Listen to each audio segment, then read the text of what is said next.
Hi hello welcome back to our channel. నేను మీ సాజన. ఈరోజైతే ఒక మంచి హెల్దీ బ్రేక్ఫాస్ట్ రెసిపీతో మీ ముందుకు వచ్చేసాను.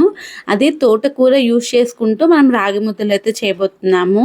చాలా హెల్దీ అండి, ఇంకా మంచి ఐరన్ రిచ్గా ఉంటుంది, ఇంకా మంచి డైట్ రెసిపీ కూడా అని చెప్పొచ్చు.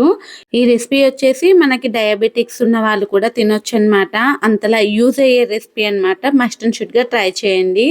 దానికోసం ముందుగా అయితే కడాయిలో కొద్దిగా ఆయిల్ వేసుకొని ఒక హాఫ్ టేబుల్ స్పూన్ దాకా ఆవాలు, ఒక స్పూన్ దాకా శనగపప్పు, అలానే సన్నం తరిగి పెట్టుకున్న ఉల్లిపాయలు కూడా వేసుకొని కొద్దిగా దూరగా వేయించుకున్నాక మనము ఆల్రెడీ క్లీన్ చేసి కట్ చేసి పెట్టుకున్న తోటకూరని అయితే ఇందులో వేసుకోవాలి. వేసుకొని బాగా ఒకసారి కలిపేసుకొని మూత పెట్టేసుకొని అయితే మంచిగా మగ్గించుకోవాలన్నమాట. తోటకూర ఆల్రెడీ వాటర్ కంటెంట్ ఉంటుంది కాబట్టి ఆటోమేటిక్గా కుక్ అయిపోతుంది.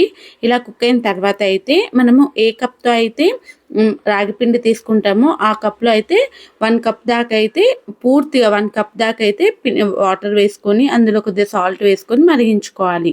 ఆ తర్వాత అయితే మనం ఏ కప్తో అయితే తీసుకున్నామో అందులో 3/4 కప్పు దాకా అయితే రాగిపిండిని అయితే తీసుకోవాలి.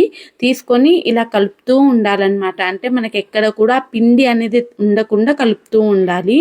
ఇది ఒక్కటే కొద్దిగా పని అనిపిస్తుందండి, చాలా ఈజీగా చేసుకోవచ్చు ఇది ఒక్కటి కలుపుకుంటే మాత్రం.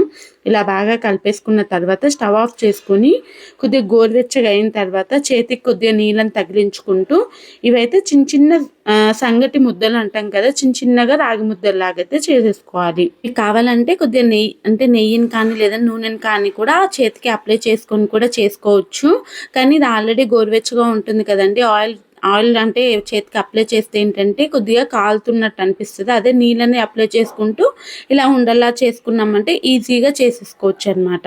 ఇలా చేసుకున్న తర్వాత స్టీమర్లో అయితే పెట్టుకోవచ్చు, లేదంటే ఇడ్లీ కుక్కర్ని కూడా యూజ్ చేసుకోవచ్చు.